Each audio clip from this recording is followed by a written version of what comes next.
Shalom Sparkling, masih dalam suasana demo. Bagaimana teman-teman kemarin, ada yang di demo? Atau ada yang ikut demo? Saya percaya anak-anak Sparkling gak ada yang ikut demo ya, apalagi di demo. Teman-teman, minggu lalu kita belajar tentang yang namanya Coram Deo. Apa itu Coram Deo teman-teman? Coram Deo itu berbicara tentang bagaimana hidup kita berhadapan muka dengan muka. Dengan bahasa kerennya, kita hidup dalam hadirat Tuhan. Teman-teman, mengapa sih kita perlu hidup di dalam hadirat Allah? Saudara, ketika kita hidup di dalam hadirat Allah, maka kita sedang menyadari kehadiran Allah 24 jam. Dengan kata lain, kita sedang hidup di dalam takut akan Tuhan. Takut akan Allah itu berbicara tentang respek saudara terhadap Allah. Di mana kita sadar bahwa Allah selalu bersama-sama dengan kita. Ketika kita mau buat dosa, kita tahu Allah bersama-sama dengan kita. Apakah kita mungkin berbuat dosa? Tidak saudara. Karena Allah bersama-sama dengan kita. Di dalam Mazmur 25 ayat 12 dan 14 saudara. Firman Tuhan katakan, siapakah orang yang takut akan Tuhan? Kepadanya Tuhan menunjukkan jalan yang harus dipilihnya. Orang itu sendiri akan menetap dalam kebahagiaan dan anak cucunya akan mewarisi bumi. Wow! Firman Tuhan katakan berbahagialah orang yang takut akan Tuhan, saudara. Tuhan akan menunjukkan jalan yang harus dipilihnya. Bahkan janji Allah, orang itu akan bahagia. Keturunannya akan mewarisi bumi. Ini sesuatu hal yang luar biasa, saudara. Bahkan Tuhan bilang di ayat 14, dia bilang ini, Tuhan bergaul karib dengan orang yang takut akan dia. Dan perjanjiannya diberitahukannya kepada mereka. Saudara, apakah saudara menjadi pribadi orang yang mau diberitahukan segala janji-janji Tuhan dalam hidupmu? Segala jalan yang harus kau tunjukkan, Tuhan beritahu dalam hidupmu, saudara. Saya orang yang mau, saudara. Bagaimana dengan saudara? Mazmur 128 ayat 1, ayat 4 sampai 5 saudara berkata gini. Nyanyian ziarah, berbahagialah setiap orang yang takut akan Tuhan, yang hidup menurut jalan yang ditunjukkannya. Saudara, firman Tuhan katakan berbahagialah. Berbahagialah. Orang yang takut akan Tuhan hidup menurut jalan-jalannya. Saudara, kita perlu menyadari. Kenapa kita disebut orang yang berbahagia, saudara? Satu hal yang saudara perlu tahu. Karena orang yang takut akan Tuhan, hidupnya selalu dalam tuntunan Allah. Jalan-jalannya ditunjukkan oleh Allah. Ini jelas saudara. Mazmur 25 firman Tuhan katakan hal yang sama dalam Mazmur 128. Sesungguhnya demikian akan diberkati orang laki-laki yang takut akan Tuhan. Kiranya Tuhan memberkati engkau dari Sion, supaya engkau melihat kebahagiaan Yerusalem seumur hidupmu. Ya, firman Tuhan jelas bahwa orang yang takut akan Tuhan hidupnya akan berbahagia saudara. Saya rindukan kita Sparkling, kita terus hidup di dalam hadirat Allah. Hidup di dalam takut akan Tuhan. Ingat saudara, tujuan kita hidup dalam takut akan Allah itu adalah untuk kita mengakui kedaulatan Allah dalam hidup kita. Bahwa dialah penguasa tunggal hidup kita saudara. Bahwa dialah raja di hidup kita. Sekali lagi saudara, tujuan kita hidup dalam takut akan Tuhan. Tujuan kita hidup dalam Coram Deo. Yaitu saudara, supaya kita mengakui kedaulatan Allah saudara. Kita ingat akan kedaulatan Allah terus menerus. Kita mengakui bahwa dialah raja di hidup kita. Dialah penguasa tunggal hidup kita saudara. Pertanyaannya hari ini. Apakah saudara masih mengingat bahwa dia penguasa tunggal hidupmu? Saya berdoa Sparkling, dalam praktek hari-hari ini ibadah yang sejati, kita bisa berjumpa dengan Allah. Kita bisa mendeklar, kita mengakui kedaulatan Allah 24 jam dalam hidup kita. Saudara, kalau Tuhan raja di hidup kita, pertanyaan yang simpel gini, apa yang bisa saudara beri untuk rajamu? Saya pernah diberikan saudara seekor anjing kecil ya, waktu umur 16 tahun. Namanya saya kasih nama Brino. Anjingnya lucu. Kupingnya berdiri. Dia blasteran saudara. Tapi pas saya dapatin itu saudara, saya happy sekali. Hati saya kayak ada sesuatu hal. Kenapa? Karena dia bisa bergerak, dia hidup, dia bisa berbagai macam gayanya saudara. Bahkan dia taat sekali untuk tidak pup, kencing di halaman rumah saya. Saudara, saya pikir sangat berbeda sekali ketika saya diberi anjing mati. Apa yang saudara pikirkan ketika engkau diberikan mungkin anjing mati atau binatang mati? Saya pikir bukan sukacita, tetapi kita mungkin marah besar, saudara. Hal yang sama, saudara. Makanya firman Tuhan katakan, tubuh kita harus menjadi persembahan yang hidup, yang kudus dan yang berkenan, saudara. Raja meminta saudara, kita mempersembahkan tubuh sebagai persembahan yang hidup, yang kudus dan yang berkenan. Itu adalah ibadah kita yang sejati. Hari ini saudara, apakah kita sudah mempersembahkan tubuh kita seutuhnya untuk Tuhan? Untuk Raja kita, saudara. Saudara, persembahan yang hidup artinya mempersembahkan kehidupan, bukan kematian. Kehidupan itu berbicara tentang hidup yang dipersiapkan. Itu kehidupan, saudara. Dan juga berbicara tentang kepemilikan hidup kita sekarang. Ya, mempersembahkan hidup kita kepada Tuhan artinya kita mendeklar hidup kita punya Tuhan. Hidup kita punya Raja kita, saudara. Kita persembahkan hidup kita.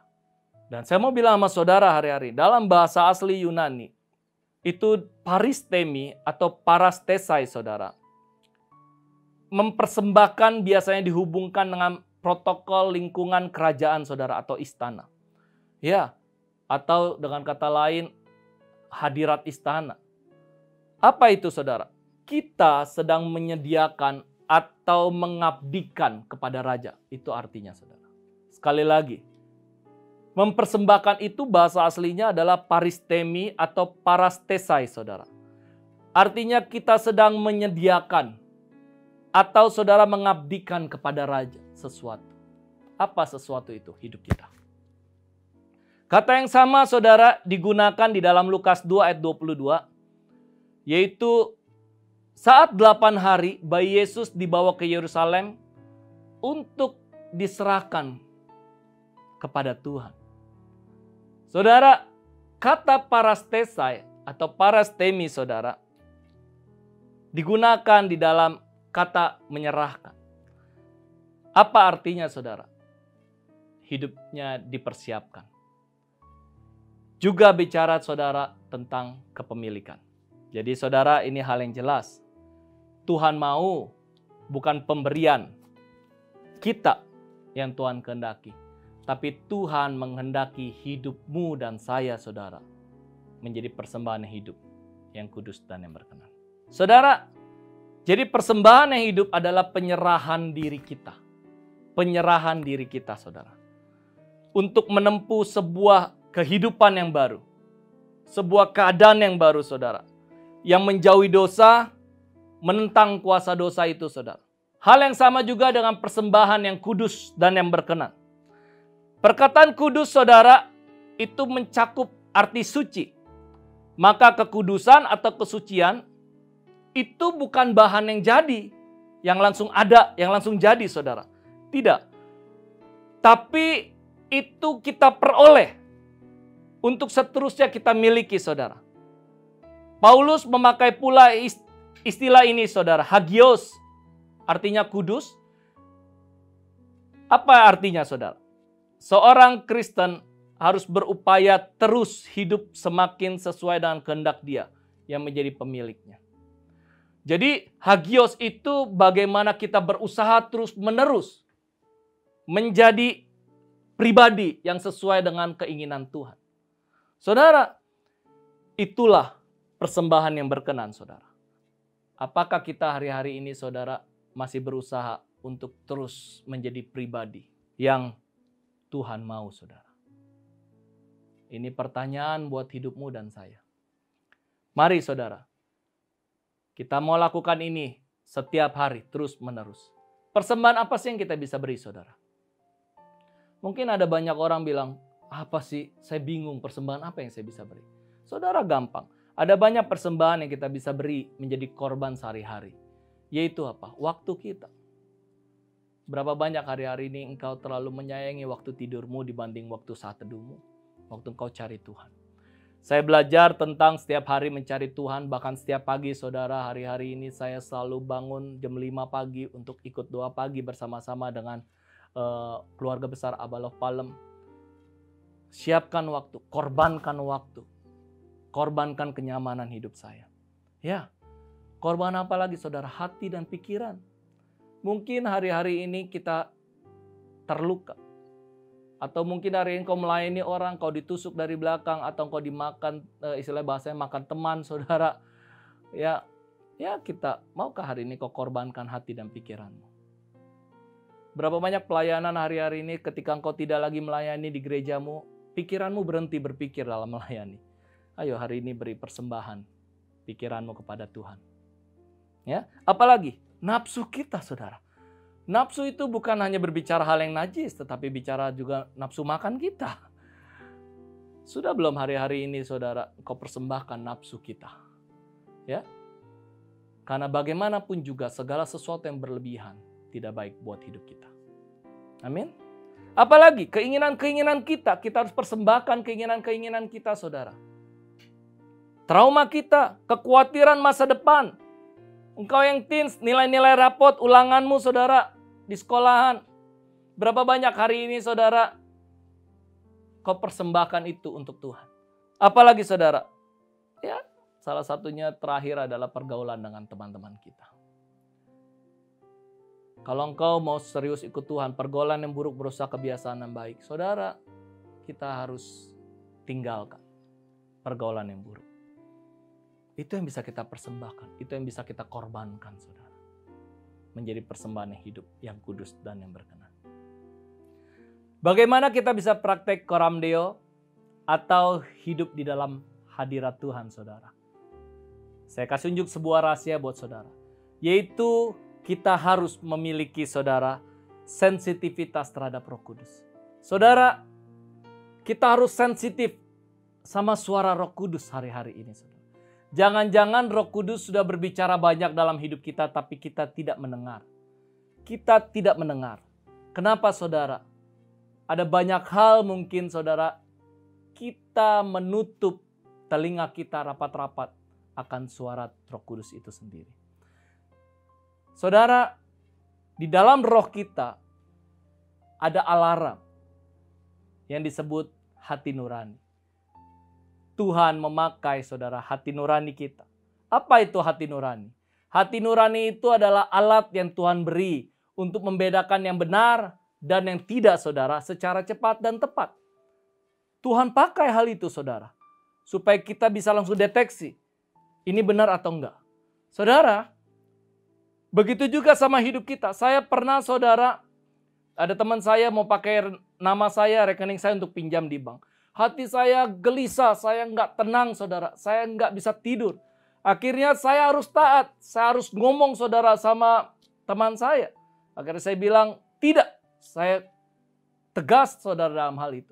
Saya mau taat dengan suara yang ada dalam hati nurani saya. Apa yang terjadi saudara? Benar, dalam beberapa waktu kemudian saudara, ada banyak kasus, ada banyak kejadian-kejadian saudara. Saya bilang, thank you Tuhan. Upah dari ketaatan saudara, berbuah manis.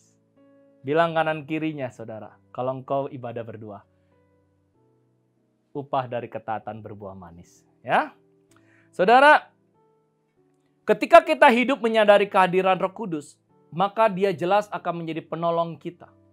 Di dalam Yohanes 14 ayat 16 sampai 20, firman Tuhan katakan, aku akan minta kepada Bapa dan ia akan memberikan kepadamu seorang penolong yang lain, supaya ia menyertai kamu selama-lamanya, yaitu Roh kebenaran. Dunia tidak dapat menerima dia, sebab dunia tidak melihat dia dan tidak mengenal dia.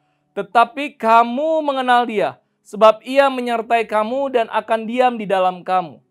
Aku tidak akan meninggalkan kamu sebagai yatim piatu. Aku datang kembali kepadamu. Wow saudara, Tuhan gak ninggalin kita sebagai yatim piatu. Firman Tuhan selanjutnya dia bilang gini, tinggal sesaat lagi dan dunia tidak akan melihat aku lagi. Tetapi kamu melihat aku. Sebab aku hidup dan kamu pun akan hidup. Pada waktu itulah kamu akan tahu bahwa aku di dalam Bapa-Ku dan kamu di dalam aku dan aku di dalam kamu. Wow, luar biasa saudara. Roh kebenaran dan penolong itu saudara bukan hanya menyertai kita tetapi dia mau berdiam di dalam diri kita. Wow, saudara tahu segala yang kau butuhkan ada di dalam hidupmu. Karena sumber kehidupan itu ada dalam hidup kita saudara. Luar biasa saudara. Roh Kudus berbicara dalam hati kita saudara. Apakah kita sensitif hari ini saudara? Dengan suara Allah saat dia berbicara. Saudara, apa yang Roh Kudus lakukan? Fungsi yang pertama saudara, Roh Kudus menyadarkan kita bahwa kita ada di dalam Kristus. Dan Kristus ada di dalam kita. Ini hal yang paling penting saudara. Berapa banyak hari ini kita sadar akan kehadiran Tuhan. Saudara, saya biasanya selalu mendisiplin hidup saya. Waktu awal-awal saya melatih diri saya untuk berbahasa roh. Saya selalu buat alarm di handphone saya. 10 menit sekali saudara, alarm itu berbunyi dan saya langsung berbahasa roh saudara. Berbahasa roh. Berbahasa roh. Karena dengan berbahasa roh saudara fungsinya 2. Iman saya terbangun. Dan yang kedua itu adalah bahasa doa saudara. Ya, dan ini jelas. Saat saya berbahasa roh saudara, saya menyadari kehadiran Tuhan. Terus menerus. Sampai 10 menit saudara berlalu, bunyi lagi. Berbahasa roh lagi. Engkau bisa setel alarm sesuai dengan kebutuhanmu saudara. Karena handphone alarmnya tidak pernah lupa. Kita bisa lupa. Karena itu hari ini mulai melatihlah. Nah sekarang saya nggak perlu menyetel handphone saya saudara. Saya sudah terbiasa. Hampir beberapa menit saudara saya selalu berbahasa roh dalam hidup saya. Saya mau tantang siap saudara. Mari kita mau sadari kehadiran Tuhan. Mau? Saudara, fungsi yang Roh Kudus yang kedua adalah saudara, Roh Kudus memimpin hidup kita di dalam kekudusan saudara. Dia menyadarkan kita tentang yang kudus dan yang tidak. Dia mengingatkan kita melalui firman Tuhan. Jadi jangan pernah heran saudara ketika engkau lagi lakuin sesuatu tiba-tiba firman Tuhan muncul dalam hidup kita. Karena Roh Kudus ingatkan hidup kita. Wow. Firman Tuhan saudara itu berperang melawan tipuan iblis. Ada banyak tipuan-tipuan iblis yang menyerang hidup kita. Kita harus serang saudara, kita harus lawan. Karena firman Tuhan itu pedang bermata dua saudara. Dia pedang yang dapat saudara menghancurkan lawan kita saudara. Siapa lawan kita? Tentu bukan darah dan daging. Tetapi penghulu-penghulu darah. Saudara. Dan penguasa-penguasa di dunia ini. Amin. Apalagi saudara? Fungsi Roh Kudus yang ketiga saudara. Roh Kudus menolong kita. Untuk kita menjadi satu tubuh saudara. Wow. Ini luar biasa saudara. Karena ibadah sejati tidak bisa dilakukan sendirian. Ibadah sejati itu dilakukan oleh bersama-sama. Bersama-sama orang percaya. Yaitu tubuh Kristus saudara. Ya, firman Tuhan di dalam 1 Korintus 12 ayat 7 saudara berkata gini. Tetapi kepada tiap-tiap orang dikaruniakan penyataan roh untuk kepentingan bersama. Jelas saudara. Roh Kudus bukan hanya membentuk kita jadi tubuh Kristus saudara. Tapi dia memberi minum kita di dalam tubuh Kristus. Kita belajar bahwa di dalam tubuh Kristus saudara. Semua orang mendapatkan penyataan untuk kepentingan bersama. Roh Kudus. Jadi saudara, saya dipakai Tuhan untuk memberi penyataan kepada teman-teman saya di home. Begitu juga teman-teman saya di home dipakai Tuhan untuk menyatakan sesuatu kepada hidup saya. Karena firman Tuhan jelas, dikaruniakan pernyataan roh untuk kepentingan bersama. Jadi saya mau tantang siap saudara hari ini. Mari. Kita perlu pembaharuan, tapi tidak sendirian, saudara. Kita perlu kesembuhan, tapi tidak sendirian. Tetapi bersama-sama di dalam tubuh. Kepala yang menggerakkan anggota tubuh yang lain, saudara, untuk menyembuhkan yang sakit, yang terluka, yang terikat, saudara. Sehingga, saudara, setiap kita memperoleh kesembuhan, dan mencapai kepada keserupaan Kristus. Amin. Ingat saudara, di dalam tubuh kita perlu saling tolong-menolong. Ada kata saling di sana supaya kita bisa saling bertumbuh, berbuah ke arah keserupaan Kristus. Saya berdoa untuk Sparkling supaya setiap kita terus mempraktekkan dan terus bertemu Tuhan, terus berjumpa dengan Allah saudara di dalam kehidupan kita sehari-hari. Supaya saudara, hidup kita bertumbuh dan berbuah. Nah, saudara, sebentar kita akan mendengar cerita teman kita yang mengalami kehidupan bersama Tuhan, yang hidupnya dia terus belajar untuk koram deo, saudara. Dia terus belajar, dan yang paling penting ini, dia belajar untuk punya sensitivitas terhadap Roh Kudus. Dia belajar untuk mendengar, taat apa yang Tuhan bicara dalam hidup dia. Dan luar biasanya gini, ketika dia taat, dia berubah, saudara. Ada perubahan signifikan dalam hidup dia. Penasaran? Kita dengar yang satu ini. Shalom teman-teman semua. Nama saya Rinaldi Christian, biasa dipanggil Rere. Saya dari Home Rasul. Awal saya mendengar koram deo, saya bingung. Itu apa sih sebenarnya koram deo? Setelah saya mengetahui apa itu koram deo, saya coba praktekin di situ. Nah, setelah saya coba praktekin di saat teduh pagi, baca firman dan doa pagi. Saya praktekin, saya disiplinkan semua di pagi hari. Awalnya memang cuma rutinitas. Tapi lama-lama setelah saya mendisiplinkan diri untuk melakukan hal tersebut di pagi hari, lama-lama saya merasa bahwa saya ada di hadirat Tuhan di situ. Beberapa aspek dari hidup saya berubah karena ini. Salah satunya ya sifat saya sendiri yang suka ngedown saat menerima masalah. Contohnya di karir saya juga baru mengajukan resign beberapa bulan yang lalu. Dan jujur pikiran saya cukup panik karena di pandemik seperti ini tidak ada pekerjaan, itu bingung. Mau ngapain? Nggak ngerti juga ini harus bagaimana.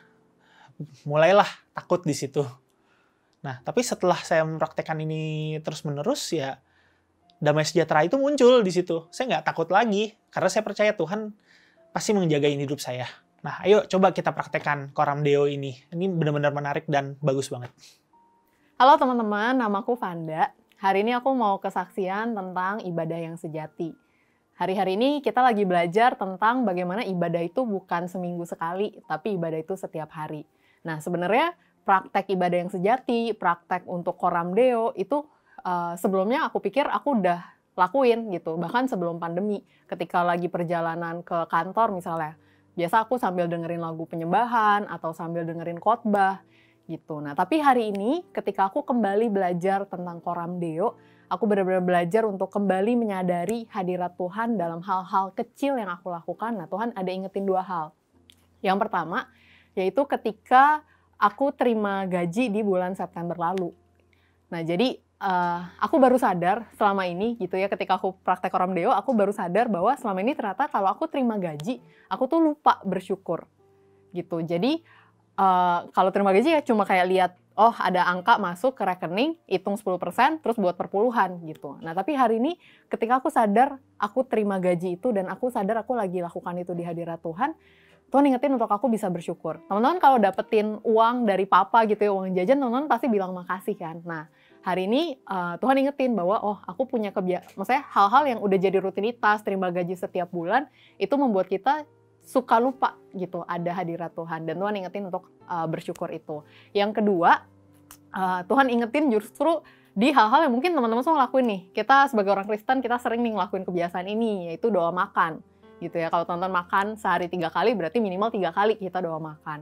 Nah, ketika aku coba inget lagi ada hadirat Tuhan ketika aku berdoa makan, aku baru sadar selama ini cara doaku tuh udah kayak baca mantra gitu. Jadi kayak aku nggak benar-benar bersyukur, cuma kayak ya udah karena kebiasaan otomatis sebelum doa makan ya aku melakukan itu gitu. Nah, ketika aku kembali belajar menyadari ada hadirat Tuhan, aku belajar berdoa makan dengan cara yang berbeda. Aku benar-benar aware, sadar ada Tuhan di sana, dan ketika aku doa makan, aku sungguh-sungguh mengucap syukur gitu bahwa Tuhan thank you buat makanan yang Tuhan kasih gitu, buat nasi, buat lauk, buat orang yang makan bersama-sama dengan aku gitu. Jadi buat teman-teman, yuk kita mau sama-sama praktek koram deo. Dan ini bukan hal-hal yang harus yang besar-besar, tapi justru kita perlu ngecek gitu, kebiasaan-kebiasaan apa yang udah otomatis kita lakukan, yang kita suka lupa ada Tuhan di sana. Tuhan Yesus memberkati. Wow, saudara mendengar apa yang jadi kesaksiannya? Saudara, itu karena dia mau belajar taat, saudara. Ketaatan berbuahkan hasil yang baik, saudara. Bahkan perubahan terus-menerus hidup kita.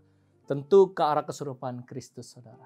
Saudara, saya mendorong setiap saudara hari ini, ayo, kalau engkau mengalami Tuhan di dalam ibadah yang sejati, mari kita mau kesaksian, saudara, kita mau bersaksi, menceritakan kebaikan Tuhan. Kita mau belajar menjadi orang Kristen bukan hanya mendengar kata orang, tetapi kita mau mengalami pribadi kita sendiri, saudara. Apa kata kita, saudara? Karena kita mengalami kehidupan pribadi bersama Tuhan. Pengalaman-pengalaman yang indah bersama Tuhan. Mau saudara? Mari saudara, kita mau sudahi ibadah kita. Mari kita angkat kedua belah tangan kita dan tutup matamu. Hari ini Tuhan kami bersyukur atas ibadah-Mu, pengalaman yang indah, firman-Mu yang menegur setiap kami, firman-Mu yang membuat setiap kami sadar Tuhan. Mari Roh Kudus, hari ini berperanlah dalam hidup kami untuk kami bisa mengalami pengalaman-pengalaman yang indah bersama Allah. Kami mau jadi orang Kristen bukan apa kata orang, tetapi mau Tuhan menjadi orang Kristen sesuai dengan apa yang kami alami sendiri Tuhan. Mari jemaat Tuhan terimalah hari ini berkat dari Allah Bapa, cinta kasih dari Tuhan Yesus Kristus, dan persekutuan yang indah bersama Roh Kudus dari sekarang sampai selama-lamanya di dalam hari-harimu ketika engkau bertemu muka dengan Allah. Hanya di dalam nama Yesus Tuhan. Amin.